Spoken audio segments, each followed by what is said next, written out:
Yeah. May I call for your attention, please? Yeah. Good afternoon, everyone, respected judges and my dear colleagues.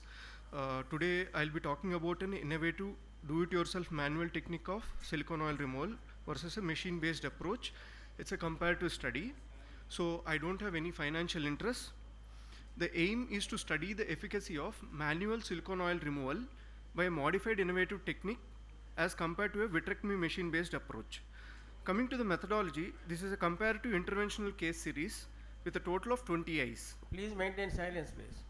The Group A, candidates who are supposed to present come forward and sit. Group A had Proceed. 10 patients undergoing SOR by modified manual technique. Group B had 10 patients with vitrectomy machine-based approach. The study was conducted from Jan 2023 to March 2023.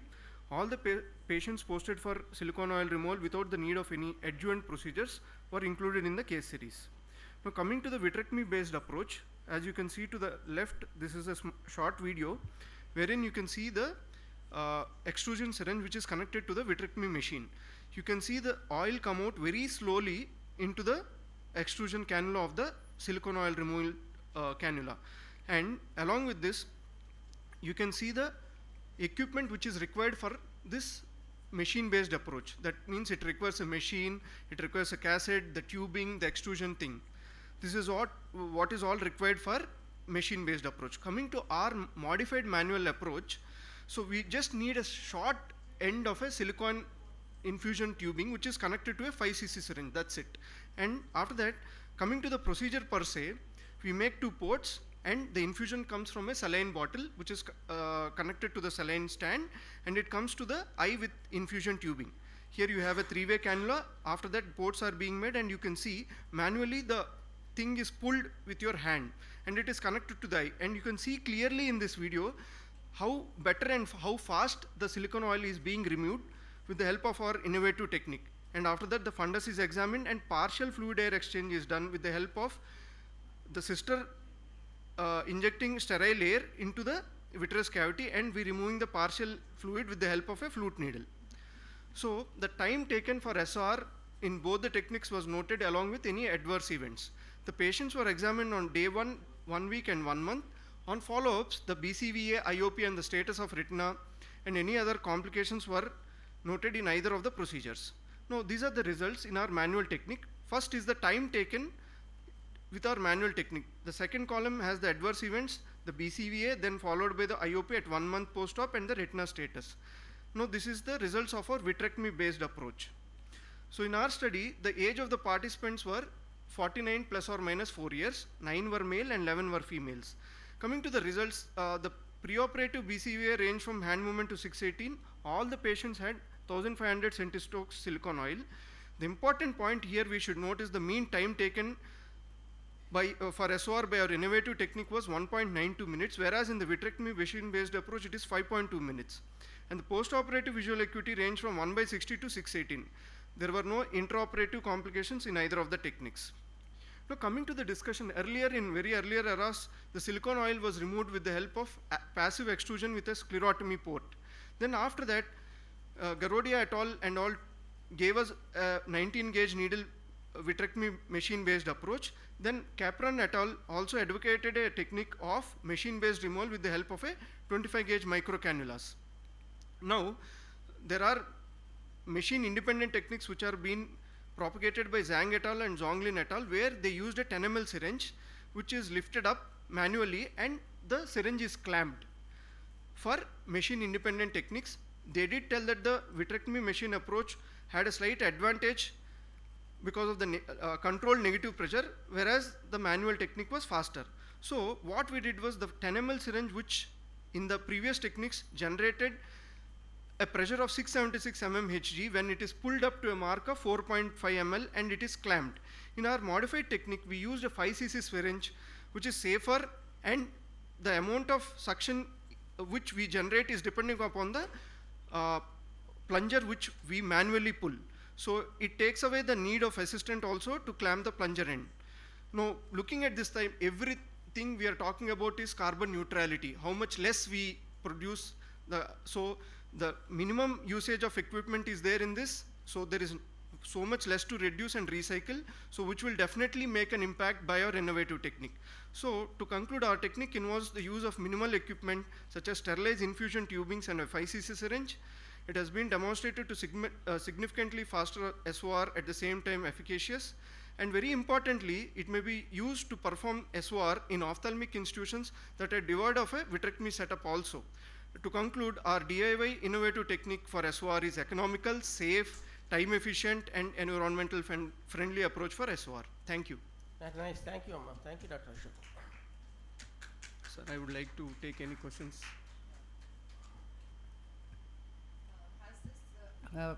Since I'm not a retina person, Yes, ma'am. has this technique is something very innovative by you, or it has been done in besides some few Yes, ma'am. others or substantiated? Yes, ma'am. We do have papers in which we have come along many modifications from what they have done, ma'am. Yeah.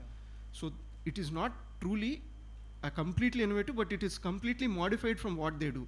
In the papers what they have been presented, it has always been a machine based approach, because when we read through the papers, ma'am, in cases of SOR which they have done machine independent also, there were other techniques like using the machine in the cases they have done an SOR.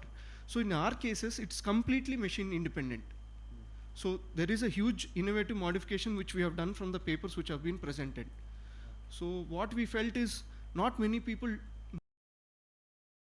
where we can do it really fast and really, so we thought,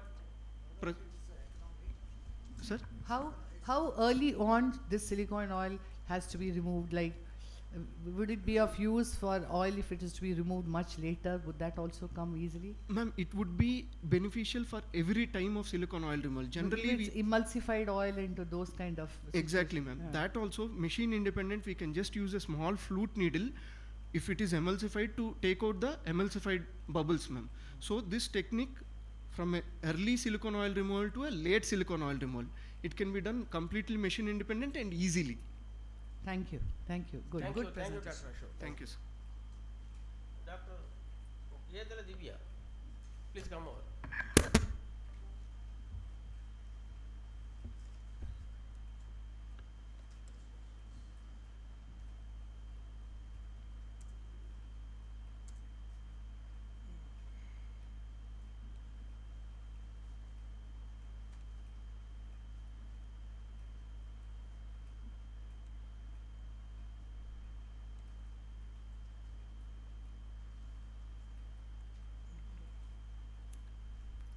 What is the time duration? 6 minutes. 6 minutes only. Good morning everyone. I am Dr. Divya from Vision Eye Hospital. My topic for presentation is hitting the bullseye, the role of intrastromal voriconazole injections in deep stromal fungal keratitis. The scope of my presentation includes introduction, intrastromal vosal procedure, study and conclusion of this study. Mycotic infections are responsible for nearly half of the cases of culture positive infections in developing countries.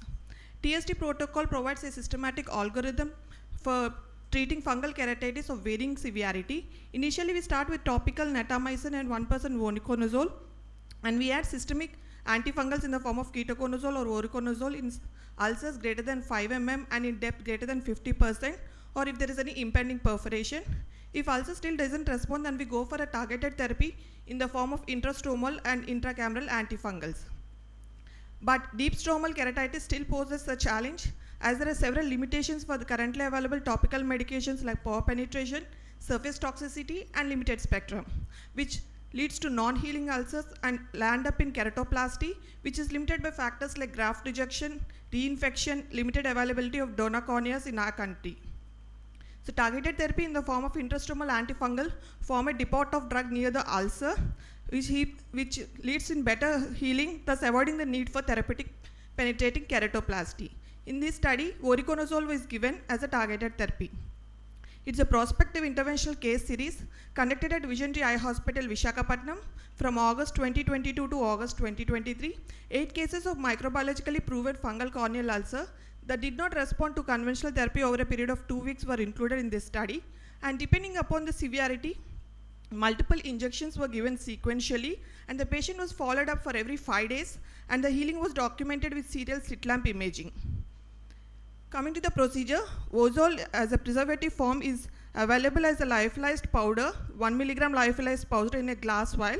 It is reconstituted with 2 ml of distilled water to reach a final concentration of 50 micrograms per 0.1 ml, which is loaded in 1 ml tuberculin syringe with a 30 gauge needle attached. So this is a video showing the procedure. Needle is inserted obliquely from with a bevel up from uninvolved area to the area of corneal abscess, and drug is injected, and the amount of hydration is used to assess the area which is covered. And once the desired amount of drug is injected, capillary column is broken. Then the drug is given in the form of 5 divided doses, which form a barrage of antifungal around the ulcer. So these are the results. We have given intrastromal voriconazole in 8 cases, age ranging from 17 years to 60 years. Out of 8, 6 are males and 2 are females. Majority are mid to deep stromal, requiring multiple sequential injections. And out of 8, 6 healed well with good visual acuity improvement, and 2 went for therapeutic penetrating keratoplasty. So intrastromal voriconazole comes under targeted drug delivery, which is safe and effective way to treat deep recalcitrant fungal keratitis, thus reducing the need for therapeutic penetrating keratoplasty. These are the pre and post injection pictures. Thank you. Thank you, Amma. Thank you very much. దయచేసి చప్పట్లు కొట్టండి ఒకసారి అందరూ.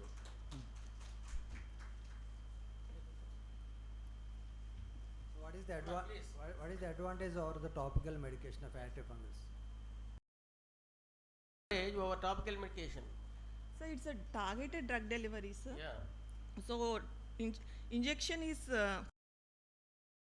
depot near the ulcer, sir. So better bioavailability of the drug to voriconazole, which is at the site, leading to better healing of the ulcer. No, sir. Actually, not responding cases we have taken for Only 8 cases. 8 cases. That's all. Right, thank you. Thank you, sir.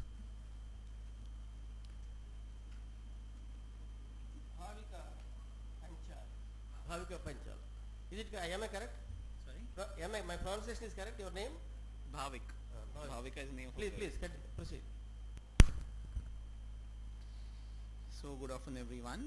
I'll be presenting about anti-segment overload diagnosed occult scleral tear, a novel non-contact, non-invasive technique. So if you look at these 3 pictures here, right, we have a eye with subconscious hemorrhage which is resolving post-corneal tear, and we have a conjunctival laceration. What is common to all the 3 cases? It is a suspected occult scleral tear. So can we predict which case will need an intervention? Right, the answer is difficult unless we take up the case for surgery. So let's look at the cases in detail. This is a case 1 where the patient denied any history of trauma, patient was not aware, but diminution of vision of 1 week duration, hand movement vision, and you can see the pupil is mid dilated, AC is deep, you cannot see it here in this picture, right? And when we went ahead with the B scan, there was a retinal detachment which was noted. So why this patient developed retinal detachment was the question. So amongst the subconscious hemorrhage, there were few dots which were noted, which was unusual. It was like depression in the sclera. We went ahead with UBM, and to our surprise we found that there was a scleral defect with vitreous incarceration. However, it was easy to do the UBM in this case, and we thought let's explore our thought process further. We went ahead with the anti-segment OCT. It shows a very nice, well demarcated scleral tear with the overlying intact conjunctiva and the vitreous incarceration into the tear. Same thing here on a different scan as well. Right, coming to case 2. Again a 12-year-old girl, a blunt injury 2 days prior, hyphema, AC inflammation. If you look at the multiple areas in the eye, you had a superior conjunctival laceration. Now we need to induce the child to explore whether there is any occult scleral tear present or not. Right. So we went ahead again with the anti-segment OCT, and we realized that apart from the conjunctival defect, you had a full thickness scleral tear as well. So this helped, and from that area you had a foreign body which had entered the eye as well. Right. So I'll come to it, the significance of this. Coming to the third interesting case here, this case was post-corneal tear repair. This patient had a history of recurrent anti-segment inflammation. The vision was so whatsoever maintained. You had a nevus here, but I was not sure of the area here because of this. Whenever you have a recurrent inflammation, suspect a foreign body. The gonioscopy did not show anything. We went ahead with the anti-segment OCT in that area. To our surprise, we see a brilliant back shadowing here, suggestive of a subconjunctival and maybe intrascleral here of a metallic foreign body which was noted. Correct. So these are again a very not so common indication, but really helps, especially for occult scleral tear cases. We had 6 cases. There was a good correlation between anterior segment OCT, UBM, and also intraoperative findings. Based on the findings which were noted in the diagnostics, the surgeon also found it was easier for the surgeon to locate the tear and manage the child. Right. So to conclude, anterior segment OCT is an important non-invasive, that is no contact is involved as well, diagnostic model to diagnose occult scleral tears. In children, it's difficult to perform UBM in all cases. If the globe is soft, again difficult to perform UBM in such cases. This is a very easy tool. It has not been published before. It gives a confirmative diagnosis of occult scleral tear which could have been easily missed. Increase the predictive value or the positive predictive value in diagnosing such tears. Limitation is, yes, of course, beyond the spiral of Tillow it cannot image, right? So surgical exploration cannot be replaced. It remains the confirmative diagnosis. Anti-segment OCT can be an important non-invasive diagnostic modality to confirm the diagnosis of an occult scleral tear. Again, the rate of surgical exploration can be reduced by such non-invasive modality which can be performed in an OPD by anyone, especially for children where you can avoid a general anesthesia for such children. So thank you so much. What exactly you mean by occult scleral tear? So occult scleral tears are tears which are defined where there is no obvious conjunctival laceration or a perforation. The IOP may be normal. Mostly it is hypotony which they present with. Patients have a deep AC. They have vision loss. Was there a trauma or not? Because sometimes if I'm driving on the bike and one small particle just goes inside my eye, or I'm a bystander, someone is hammering and that can go inside. Occult scleral tears. Normally we do ahead.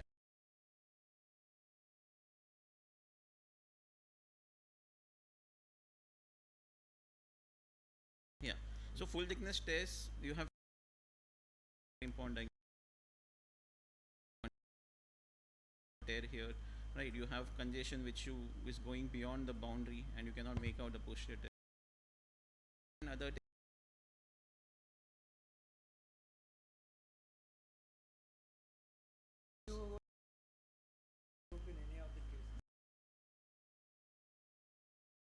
occult scleral tear, when the patient is not aware, they can come after a gap of few weeks or months, right? Where the vision is women, we see no one is there to take them and take them to the hospital, and they don't complain. Such eyes, rarely you can have a neovascular glaucoma that can set Not the in. neovascular aspect. Yeah. Early IOP will be normal, but hypotony will set in Hypotony gradually. is Hypotony likely. is something. because Hypotony. here he is saying that occult. You are mentioning the word Occult. Yes. There is no. Occult. Exactly. Hidden. Yes. That is With what. That is subconjunctival. why. No, the crux. No. What I'm trying to say is he's telling Yeah. it is an occult injury could get missed. Correct. So what? When you see a Conjunctiva, subconjunctival pupil. membrane, it is means that we go further and investigate, Correct. and that it could be a deadly scleral tear which is sitting True. there. Exactly. Or It can be very something linear which is tear. obvious is easy to Yeah. diagnose, Yes. but something But which is here not we- obvious. Thank you so But much. we have to monitor the IOP also for the No. Monitor. early post-traumatic glaucoma. Yeah, Absolutely. going to be low in this Yes. particular case. There's But going to be after hypotony. No. IOP will be low. Post surgery will Once take there is a- care. It's not definite perforation. Occult. Sir, I'm trying to say that if you're not able to see it clinically, See, that is where you do clinically an it's called OCT. occult. If it's No, there if or it not, is you get an Occult is idea. something. No, if it it is is- not a direct diagnosis. It was a diagnosis which Yes. something leads you to it, and then you diagnose it. If Correct. it is a direct, decisions. We don't there have to are go other through all signs these by things. which you can find out. If it's direct, we don't have to go through all these things. We have this in front of us. Yes. What made you to go for anti-segment OCT? Because we have the OCT in front of us. That day the patient had UBM. He's having the instrument. with him. So we wanted to do something no. innovative, right? No. See, what Huh. made you to go for the anti-segment OCT? Correct, sir. That's what I'm trying to say. When the patient came to us, UVM showed that. We were like, okay, in this area, where is that tear? And we Yeah. got this. This was the first patient. And we realized, okay, this is something new which we can do. We did it for another 6 cases and we found very good results. That is why we are presenting here. So without any intervention, these things have cured them. No, no, they were all scheduled for surgery. You have a tear for all of them. You need to operate. You have to take a course. Yes, yes, yes. Right, Sure. thank you, doctor. Thank you you. very much. Thank you. మరి ఇది Aparna doctor Aparna. Next is Aparna. Aparna Aparna.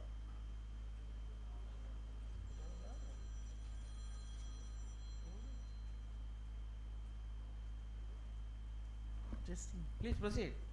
Interesting cases. Each is different. Good morning everyone, this is Dr. Aparna. Hereby presenting the role of peribulbar bupivacaine in post-operative pain management after scleral buckling, a randomized control trial.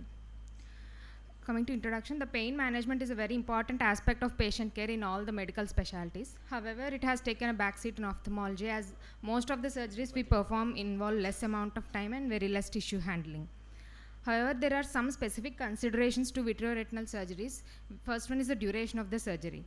Depending on the surgeon's learning curve, whether he is a new or experienced surgeon, these surgeries can take up to a time period of around 30 minutes to 4 hours. Also, as more and more time it takes, both the patient as well as the doctor undergoes fatigue. Also, the surgeries in the vitreoretinal surgeries involve significant amount of tissue handling, mainly the retinal detachment surgeries, which involve tissue dissection, muzzle tagging, buccal placement, cryopexy, and endolaser. Every individual patient has a variable level of threshold for the pain. Hence, pain management should be tailor-made for each and every case. Coming to the aim of study, my aim is to compare the efficacy of conventional analgesics with and without peribulbar bupivacaine for post-operative pain management in patients undergoing scleral buckling surgery. Primary outcome measured was the patient's pain score comparison within first 24 hours of surgery. It is a double-blinded randomized controlled study conducted during a time period of 1 year. My inclusion criteria are the patients of 20 to 80 years of age undergoing scleral buckling with cryo with or without SRF drainage and 240 uncerclage band with vitrectomy. And these are my exclusion criteria where patients who are allergic to local anesthetics or liver, kidney or cardiac disease are excluded. Using the block randomization method, we randomized the patients into 2 groups. Group A received peribulbar bupivacaine at the end of the surgery along with routine post-op analgesics. Group B received routine post-op analgesics alone. Additional analgesia, that is intramuscular injection of diclofenac or any anti-glaucoma medication if required, is given in both the groups. Post-operatively by a blinded assessor, the pain was assessed at 3, 6, 12 and 24 hours using visual pain analog score. Any episodes of vomiting and use of rescue analgesics are noted in first 24 hours. All the surgeries were performed by a single surgeon under 10 ml of peribulbar block, and the duration of the surgery was from 30 minutes to 1 hour 10 minutes. At the end of the surgery, the group A patients received 5 ml of bupivacaine injection by the operating surgeon, and after the injection, the IOP was checked digitally. Both the groups received a routine post-op analgesics, which is a combination of ibuprofen and paracetamol every 12th hourly. This is the visual pain analog score which we used. It was explained to the patient in the vernacular language and was asked to give a number. Coming to my results, a total of 72 patients were included in my study, 36 in each group. This is the mean age percentage of men and women in both the groups. Out of 72 patients, 8 patients underwent scleral buckling procedure, 64 patients underwent scleral buckling combined with vitrectomy. These are my results. Here we can see that the mean of the visual pain score at a time period of 3 hours after the surgery in group A and group B. You can see that there is significant difference between the values, and also which our p-value is also statistically significant, which is p-value less than 0.001. Similarly, at 6 hours also we found that there is a statistically significant difference between the mean pain score. However, at 12 and 24 hours, we can see that the value in group A and group B is more or less the same, and the p-value is not statistically significant. Here we can see the number of patients in group A who received rescue analgesics and who experienced nausea and vomiting are in less in number when compared to group B patients. Coming to discussion, pain, nausea and vomiting are the most common things which we hear from the patients in first 24 hours after the vitreoretinal surgery. The high incidence of postoperative nausea and vomiting is mainly because of the handling of the extraocular muscles, tissues, high buccal indent or increased intraocular pressure due to tamponade. There are many previous studies which are done and have shown that the bupivacaine block was effective at the, in reducing postoperative pain. But however, in these studies, the surgeries were performed under general anesthesia. In our study, we used a peribulbar block under which all the surgeries were performed. Bupivacaine group showed lesser pain score, which is statistically significant at 3 and 6 hours, and fewer patients needed rescue analgesics in first 24 hours of surgery. In first 6 to 8 hours, this bupivacaine group showed a good pain relief. The pain experienced by the patient triggers the vomiting center, which in turn activates the vagus nerve, which results in emesis. As a result of emesis, the patient experiences gastritis, because of which he will be intolerant to the routine post-op routine analgesics what we give to him. Hence, what we try to do is to break this pain cycle with the help of bupivacaine block at the end of the surgery. And I want to conclude my presentation by saying that use of bupivacaine at the end of the surgery has significantly increased the quality of post-operative patient care, especially in the first 6 to 8 hours. Bupivacaine block reduced the need for rescue analgesics and also reduced the incidence of post-operative nausea and vomiting in the patients. Thank you. These are my Thank you, Dr. references. Aparna. Is it a routine practice to give peribulbar bupivacaine? This is what we are recommending, sir. Is it a routine practice? Anywhere it in textbooks is given? No, sir. No textbook. There are articles, publications. Any other person done this study? Sir, there is a study which is done, but what they have, Sonia Mehta et al., which was done in United States, where they have compared bupivacaine with triamcinolone in one group and bupivacaine with a placebo. There they have study mentioned that there was no significant difference in the pain score, but the need of rescue analgesics was lesser in group A, where they have used triamcinolone. The pain tolerance will vary from person to person. Yes, sir. So did you consider that point while grading the... Sir, what we visual pain score to the patient. It is his level of this thing. He gives a number according to whatever he feels. No. No, thank you, Dr. Good, Aparna. good presentation. Thank you. Last speaker. Last speaker? Vivek Nandini. Nandini. Nandini. Nandini. Please come over, doctor. Good afternoon, everyone. The topic for today's presentation is rate of IOL decentration in manual small incision cataract surgery and their visual outcomes performed by fellows. There is a continuous need to provide more cataract surgical services in developing countries. Ophthalmology residency programs play a very important role in training the surgeons. Various studies have shown an inverse relationship between the number of surgeries performed by a resident and adverse surgical outcomes.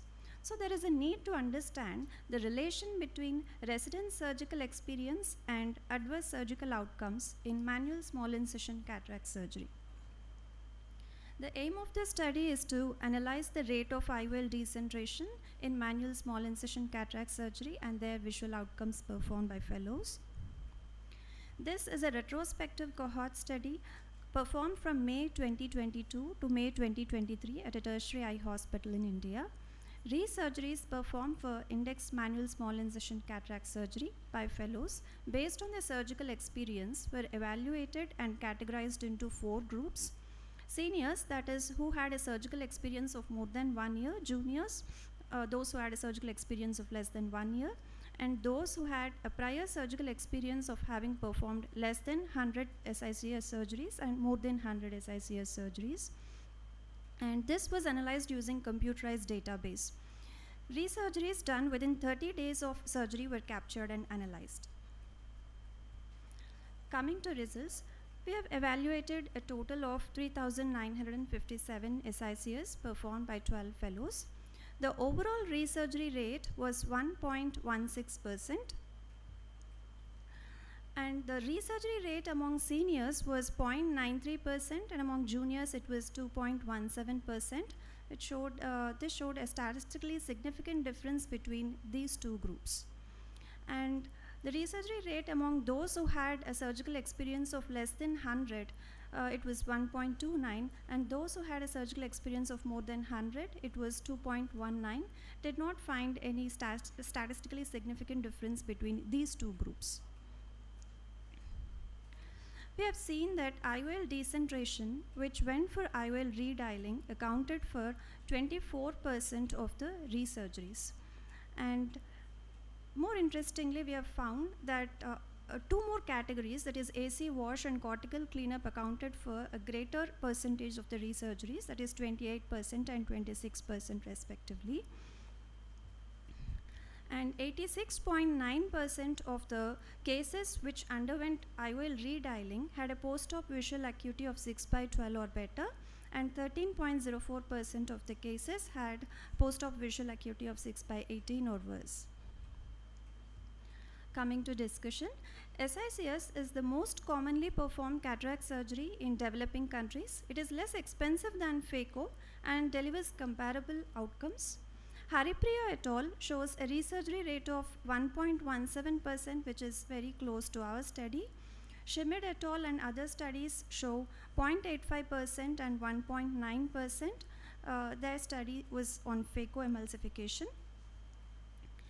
Our study shows similar rates in SICS performed by fellows. Haripriya et al. Shows a declining trend with increasing surgical experience. They showed a lower rates after performing more than 200 surgeries. Similarly, our study shows higher rates in juniors than seniors, but there was no statistically significant difference between the groups who had a prior surgical experience of more than 100 and less than 100. Probably this can be due to assignment of least complicated cases, which was segregated pre-operatively to the inexperienced surgeons and continuous supervision by the senior surgeons. Haripriya et al. Shows cortical cleanup and IOL redialing as most common resurgeries done. In our study, IOL redialing was the third most common, the first and second being AC wash or wound reformation and cortical cleanup. Wound reformation, most commonly seen among juniors, probably due to improper wound construction. Cortical cleanup, most common among seniors, probably due to assignment of complicated cases. To conclude, manual small incision cataract surgery is a safer technique for early and inexperienced surgeons in a developing country. Resurgery rates show a declining trend with experience among the training surgeons even in complicated cases. The limitation of our study, the total number of complicated cases which are done during this period by fellows were not analyzed. Which institute you have worked? Sorry, Which sir. institute? Sir, SV Arvind Eye Hospital, sir. What is the time frame you have studied? 1 year, sir. Retrospectively. Retrospective study, sir. Good. Assessing the surgical skills among the senior surgeons is a great task. But you have done it good. Thank you, Thank sir. you. Thank you, sir. I think all of us can clap. You're so few. Delivery of the talk was very self-confident, and there was content, and there was not even a minute we could go mentally get diverted, and we were totally glued onto it, and it was difficult to score all of you. So to our minds, all 5 of you have done very well. Okay? Thank you very much. Thank you, Amanda.